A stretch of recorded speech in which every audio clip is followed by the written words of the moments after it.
मैंने एनसीईआरटीज़ मतलब रात रात जग के मैं एनसीईआरटीज़ पढ़ती थी क्योंकि ताकि मुझे वहाँ पे क्लास जो मैं कर रही हूँ वो समझ में आए, क्योंकि एनसीईआरटीज़ कंप्लीट ही नहीं था।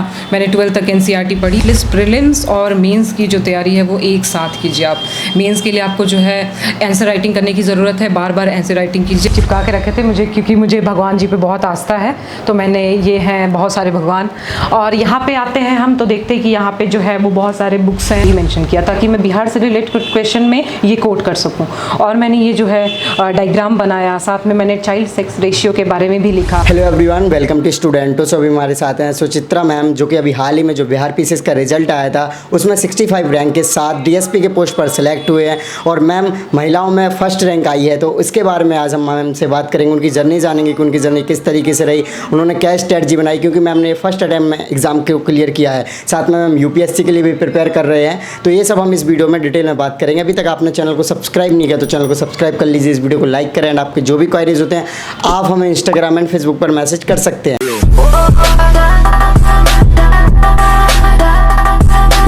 ये यहाँ पे मैंने बहुत सारे भगवान जी चिपका के रखे थे मुझे, क्योंकि मुझे भगवान जी पे बहुत आस्था है, तो मैंने ये हैं बहुत सारे भगवान। और यहाँ पे आते हैं हम तो देखते हैं कि यहाँ पे जो है वो बहुत सारे बुक्स हैं। ये मेरा नोट्स है जो कि मैंने बिहार रिलेटेड जो नोट्स बनाए थे वो नोट्स है। ये यूपीएससी की बुक्स हैं, ये तो आपको पता ही होगा, Indian polity, art and culture वगैरह है। ये कोट है और मैंने थोड़े बहुत मैप्स चिपका के रखे हैं। और यहाँ पे आते हैं हम तो देखते हैं कि यहाँ पे भी एक्चुअली बुक्स ही है।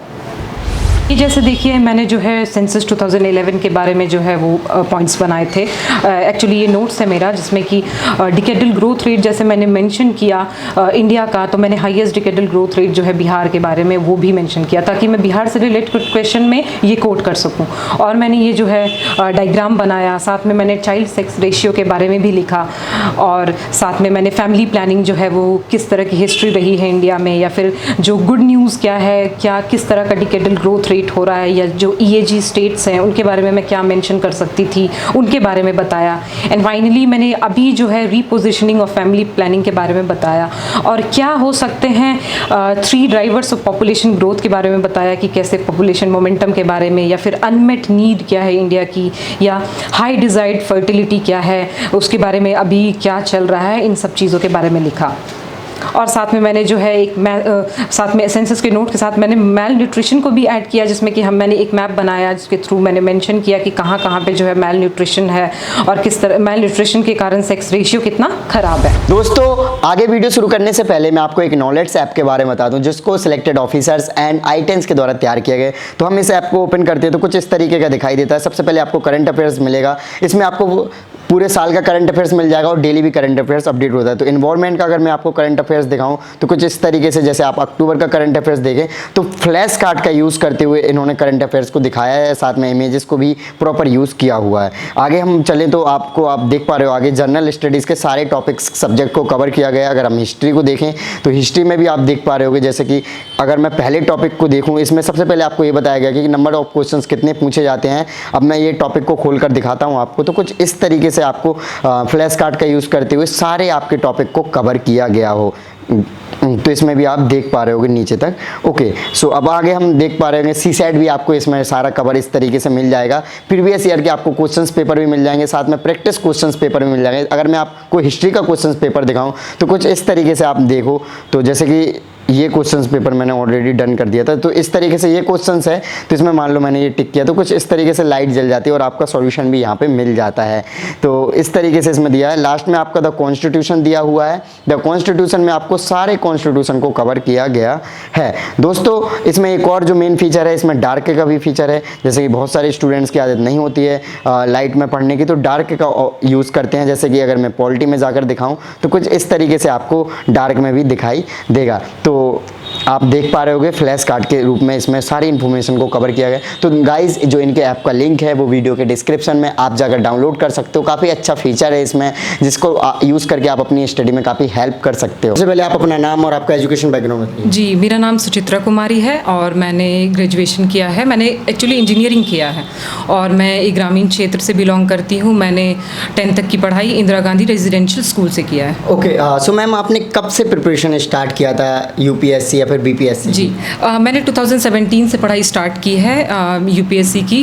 मैंने जॉब नहीं लिया था, मुझे जब जॉब लगी थी इंजीनियरिंग में तो मैंने जॉब नहीं किया और फाइनली मैंने तैयारी शुरू की 2017 में। ओके सो मैम सबसे पहले आप ये भी बता दीजिए कि आपने कौन सी एग्ज़ाम कब दी और उसका क्या रिजल्ट रहा? जी मैंने यूपीएससी दिया, मेरे दोनों अटैम्प्ट्स में यूपीएससी में प्रीलिम्स क्लियर नहीं हुआ। उसके बाद ये मेरा बीपीएससी का फर्स्ट अटैम्प्ट था जिसमें प्रीलिम्स क्लियर हुआ और मैंने यूपीपीसीएस का भी एग्ज़ाम दिया है जिसमें मैंने मेंस लिखी हूँ, मैंने मेंस लिखा है। ओके सो मैम सबसे पहले जब आपका रिजल्ट आया था तो आपने किन को कॉल किया था और उनका क्या रिएक्शन था या फिर किन को बताया था? जी मैंने सबसे पहले अपने पापा को कॉल किया था और पापा ने मम्मी को बताया था। वो लोग काफ़ी खुश थे और ये मेरा मतलब बहुत ही अच्छा दिन था मेरे लिए। मैं बहुत ही खुश थी क्योंकि 4 सालों के बाद जो है ये रिज़ल्ट देखने को मिला था, काफ़ी फेलियर्स के बाद, तो मुझे बहुत अच्छा लगा था। ओके सो मैम अगर हम बात करें कि आपको मोटिवेशन कहाँ से मिला, क्योंकि यूपीएससी या फिर बीपीएससी स्टेट पीसीएस जैसे एग्ज़ाम्स की प्रिपरेशन करने के लिए काफ़ी मोटिवेशन की ज़रूरत होती है। जी एक्चुअली मैं एक ग्रामीण क्षेत्र से बिलोंग करती हूँ, तो मैंने देखा कि लड़कियों को पढ़ाना कोई गार्जियन जो है वो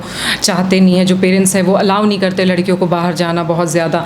तो मैंने सोचा कुछ ऐसा करना बहुत ज़रूरी है, एटलीस्ट सिविल सर्विसेज में आना बहुत ज़रूरी है ताकि वहाँ की जो लड़कियाँ हैं उनको प्रेरणा मिले और इनफैक्ट जो हमारे पेरेंट्स हैं, जो उनके गार्जियन हैं या मेरे पेरेंट्स हैं, उनको एक प्रेरणा मिले, उनको एक मोटिवेशन मिले कि नहीं बच्चियों को पढ़ाना बहुत ज़रूरी है। ओके सो मैम आपने अपनी स्ट्रेटजी को कैसे बनाया? सबसे पहले जब आप दिल्ली आए पढ़ने के लिए तो कैसे स्टार्ट किया रिसोर्सेज को या फिर कोचिंग को, किस तरीके से? जी मैंने यहाँ एक दिल्ली में एक प्रेस्टीजियस इंस्टीट्यूट से क्लास भी करा है मैंने जीएस का, और इनफैक्ट ऑप्शनल की भी क्लास की है, मेरा ऑप्शनल ज्योग्राफी था। और उसके बाद मैंने जो है अपनी पढ़ाई उसके बाद सेल्फ स्टडी किया। चूँकि मैं यूपीएससी की तैयारी कर रही थी तो मैं यूपीएससी का ही मतलब 2 सालों तक यूपीएससी की तैयारी की। उसके बाद मैंने ये एग्ज़ाम दिया और फिर ये क्लियर हुआ। ओके सो मैम जैसे कि आपका एग्ज़ाम जब क्लियर हुआ तो फिर आप मैम अब क्या सोच रहे हो कि आगे आपको क्या करना है, यूपीएससी करना है या फिर इसी एग्ज़ाम में बस हो गया? नहीं एक्चुअली मैंने यूपीएससी का तो अभी मेरा बहुत सारा अटेम्प्ट बचा हुआ है, तो मैं यूपीएससी की तैयारी अभी करूँगी और मेरा अभी 10 अक्टूबर को एग्ज़ाम भी है। हाँ यूपीएससी का एग्ज़ाम भी है, प्रीलिम्स है जी। ओके सो मैम सबसे पहले आप ये बताइए आपको क्या प्रॉब्लम्स का सामना करना पड़ा, कैसे आपने स्टार्ट किया प्रिपरेशन को करने? जी एक्चुअली सबसे पहला प्रॉब्लम्स तो यहाँ पे जो है वो रूम वगैरह खोजने में तो बहुत इशू होता है, ये सबसे पहला प्रॉब्लम था। दूसरा प्रॉब्लम ये हुआ कि इंस्टीट्यूट में फिर एडमिशन वगैरह को लेके थोड़ा सा रहता है कि बहुत रश होता है सारे इंस्टीट्यूट में। उसके बाद तीसरी चीज़ ये थी कि मैंने कभी एनसीईआरटीज़ भी नहीं पढ़ा था, तो मैंने एनसीईआरटी 6 क्लास से एनसीईआरटी पढ़ना शुरू किया। मैं कोचिंग भी कर रही थी साथ में, तो बहुत ज़्यादा बेनिफिट इसलिए कोचिंग का मुझे हो नहीं पाया क्योंकि मैंने कोचिंग की साथ में वो स्टैंडर्ड बुक पढ़ाते थे और मुझे एनसीईआरटी भी नहीं आती थी, तो मैं वहाँ बहुत जगल कर रही थी। और मैंने एनसीईआरटीज़ मतलब रात जग के मैं एनसीईआरटीज़ पढ़ती थी क्योंकि ताकि मुझे वहाँ पे क्लास जो मैं कर रही हूँ वो समझ में आए, क्योंकि एनसीईआरटीज़ कंप्लीट ही नहीं था। मैंने 12th तक एनसीईआरटी पढ़ी, उसके बाद मैंने स्टैटिक जो बुक्स हैं लक्ष्मीकांत है या जो इन्वायरमेंट की बुक है हमारी या श्री राम की इकॉनमी है, ये सब पढ़ना स्टार्ट किया। ओके सो मैम आपको नहीं लगा कि जब आपने 2 अटैम्प्ट दिए नहीं हुआ तो कहीं ना कहीं डिमोटिवेशन सा आया होगा, तो उस टाइम पे आपने कैसे मोटिवेट रखा और फिर आपका फर्स्ट अटैम्प्ट नहीं हुआ? थैंकफुली जब मेरा सेकंड अटैम्प्ट 2019 वाला था तब तक एक्चुअली मेरा प्रीलिम्स क्लियर हो गया था 64th का, तो मैं थोड़ी मोटिवेटेड थी कि कोई बात नहीं, अगर ये नहीं हो पाता है तो मैं मेंस लिखती हूँ, देखती हूँ कि क्या हो सकता है इसमें। तो इसीलिए ये मोटिवेशन बना रहा। दूसरी चीज़ मेरे मोटिवेशन का सबसे बड़ा जो सोर्स थे वो मेरे पापा थे, क्योंकि मुझे लगा कि जब पापा मतलब हम लोग इतने ग्रामीण क्षेत्र से होते हुए इतना मतलब फाइनेंशियली इतने स्ट्रांग नहीं होते हुए भी जब पापा मुझे इतना भेज सकते हैं बाहर और इतना मतलब मुझे बैकअप मतलब मुझे सपोर्ट करते हैं, तो मैं भी क्यों ना उनके लिए कुछ इतना मतलब अच्छा रिजल्ट करूँ, वहाँ की जो फीमेल है उनके लिए कुछ एग्जाम्पल सेट करूँ, तो ये मेरे लिए सबसे बड़ा मोटिवेशन फैक्टर था। ओके सो मैम आपको ये एनसीईआरटीज़ वगैरह अगर देखा जाए तो कंप्लीट करने में कितना टाइम लगा था? जी मुझे एनसीईआरटीज़ पढ़ने में बहुत टाइम लग गया था। मैं 6-8 महीने तक लगभग 6-7 महीने तक एनसीईआरटीज़ ही पढ़ रही थी क्योंकि मुझे याद नहीं हो रहा था, और मैं धीरे धीरे 6 to 12th की सारी बुक्स मैंने पढ़ी है, पॉलिटी पढ़ा है, हिस्ट्री पढ़ा है, ज्योग्राफी की बुक्स पढ़ी है, तो इसीलिए मुझे बहुत टाइम लग गया था। ओके सो मैम जैसा कि देखा जाए आपको डीएसपी पोस्ट मिला है और महिलाओं में आपकी फर्स्ट रैंक है, तो इसके बारे में बताइए, क्योंकि आप जो नई स्टूडेंट्स जो बीपीएससी की तैयारी करना चाह रही हैं उनके लिए आप मोटिवेशन का काम करोगे या फिर उनके लिए एक आप प्रतीक के रूप में? जी एक्चुअली हाँ मेरा डीएसपी में जो फीमेल लड़की हैं उनमें मेरा फर्स्ट रैंक एक्चुअली ओवरऑल नहीं है, तो इसीलिए मैं बस ये बोलना चाहूँगी कि आप लोग जो है लगे रहिए, मेहनत करते रहिए। और जो बुक्स हैं, जो स्टैंडर्ड बुक्स हैं, जो पढ़ने की ज़रूरत है, उसको बार बार रिपीट कीजिए, क्योंकि रिवीजन जो है वो मल्टीपल रिवीजन जो है वो बहुत ही ज़रूरी है। और हम अगर प्रीलिम्स में देखते हैं कि 5 ऑप्शंस है, तो वो सबसे इम्पॉर्टेंट है कि आप जो बेसिक बुक्स है, जैसे कि लूसेंट की बुक है, या फिर अगर आप जैसे घटना चक्र पढ़ रहे हैं रिवीजन के लिए, क्वेश्चंस देखने के लिए, तो आप बार बार उसको रिवाइज़ कीजिए। दूसरी बात कि क्वेश्चन का पैटर्न जो है वो देखना बहुत ज़रूरी है, कि साइंस से क्वेश्चन आ रहे हैं तो आप उसको 30 क्वेश्चन आ रहा है तो उसको अच्छे से हैंडल कीजिए। हिस्ट्री का जो क्वेश्चन है, जो ऑलमोस्ट पता है आपको कि 30 क्वेश्चन आएंगे।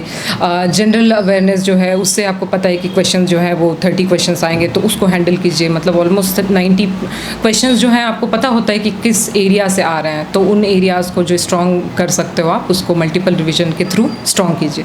ओके, सो मैम स्ट्रेटजी आपने क्या बनाई थी, या फिर जो नए स्टूडेंट्स हैं उनको क्या स्ट्रेटजी या क्या अप्रोच बनानी चाहिए? जी, मैं सबसे पहले ये बोलूँगी कि सबसे पहला जो चीज़ है वो आप वेबसाइट पे जाइए और सिलेबस डाउनलोड कीजिए। सिलेबस को आप बार बार देखिए कि क्या चीज़ें आ रही हैं। उसके बाद प्रीलिम्स और एक कॉम्प्रिहेंसिव अप्रोच होना चाहिए। एटलीस्ट प्रीलिम्स और मेंस की जो तैयारी है वो एक साथ कीजिए आप। मेंस के लिए आपको जो है आंसर राइटिंग करने की ज़रूरत है, बार बार आंसर राइटिंग कीजिए। अपना ऑप्शनल तैयार कीजिए, एटलीस्ट जो प्रीवियस ईयर पेपर्स हैं उनको बना के रखिए। 5 साल का जो पेपर है वो बहुत ही इंपॉर्टेंट है बीपीएससी में, क्योंकि क्वेश्चंस बहुत रिपीट होते हैं। अनलाइक यूपीएससी अगर हम लोग देखें, क्वेश्चंस इसमें बहुत ज़्यादा रिपीट होता है, तो आप उसको बार बार रिवाइज़ कीजिए, क्वेश्चंस लिख के रखिए, उसको रिवीजन कीजिए। इनफैक्ट जो हिस्ट्री है उसमें तो लगभग 15-20 क्वेश्चंस ही हैं जो इंपॉर्टेंट है, उसको आप लिख के रखिए और रिवाइज़ कीजिए, ये सबसे इंपॉर्टेंट है। ओके, सो मैम आपका ऑप्शनल और मीडियम क्या था? जी, मेरा मीडियम इंग्लिश था और ऑप्शनल ज्योग्राफी है। ज्योग्राफी। तो मैम आपको क्या लगता है कि ज्योग्राफी का कितना बड़ा योगदान रहा आपकी सफलता में? जी, मेरे को ज्योग्राफी में 181 मार्क्स आए हैं, तो ज्योग्राफी का बहुत ही बड़ा योगदान था। 300 में 181 मार्क्स आए हैं, तो काफ़ी बड़ा योगदान था। और मैंने बहुत बार रिवीजन भी किया था, जो मैंने क्वेश्चंस 5 सालों के क्वेश्चंस भी बनाए थे।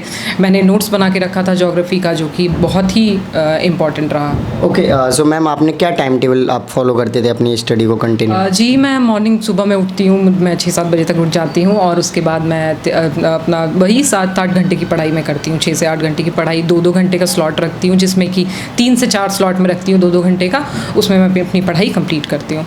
ओके, सो मैम आपसे इंटरव्यूज़ में किस तरीके के क्वेश्चंस पूछे गए थे? जी, मुझे इंटरव्यू में एक्चुअली मेरा इंटरव्यू 15 से 17 to 20 मिनट्स का इंटरव्यू था मेरा, जिसमें कि मुझे इंडो यूएस रिलेशनशिप और इंडो नेपाल रिलेशनशिप और नेपाल का कनेक्शन विद बिहार, और तीसरी चीज़ जो OTT प्लेटफॉर्म से रिलेटेड क्वेश्चंस पूछे गए थे, एक आध सिचुएशनल क्वेश्चंस थे, और ओवरऑल अच्छा एक्सपीरियंस रहा। ओके, सो मैम जो नए स्टूडेंट्स हैं वो बीपीएससी की प्रिपरेशन करना चाहते हो, तो उनको कौन सी ऐसी बुक्स या फिर कौन सी ऐसी मटेरियल जो बिल्कुल इतने मटेरियल पढ़ ले तो काफ़ी हद तक उनका एग्जाम में हो? प्रीलिम्स की बात की जाए तो लूसेंट बहुत ही इंपॉर्टेंट बुक है, और अगर आप इंग्लिश मीडियम से एग्ज़ाम देते हैं तो KBC नैनो की एक बिहार की बुक आती है, वो बहुत इंपॉर्टेंट है। और मैं साथ में एक बात बोलूँगी कि घटना चक्र का जो सीरीज़ आता है, जो हिस्ट्री, पॉलिटी और साइंस और ज्योग्राफी का जो होता है, उसको आप रिवाइज़ कीजिए, क्योंकि उसमें बहुत सारे PCS के क्वेश्चंस होते हैं। तो ये मेन सोर्स होना चाहिए।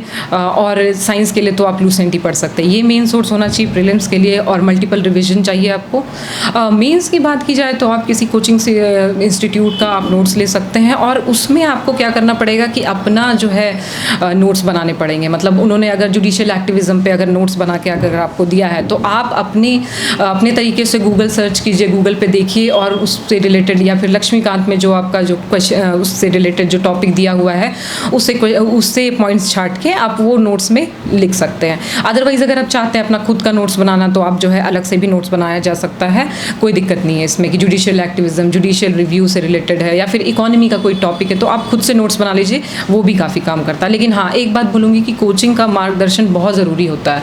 कोचिंग आपको जो है वो सही रास्ता दिखाती है, ऑफकोर्स आपको मंजिल खुद तय करना होता है। ओके, सो मैम आपको DSP पोस्ट मिला है, तो बेसिकली जब भी कोई प्रॉब्लम्स आती है तो पुलिस ही सबसे आगे उस काम को करने आती है।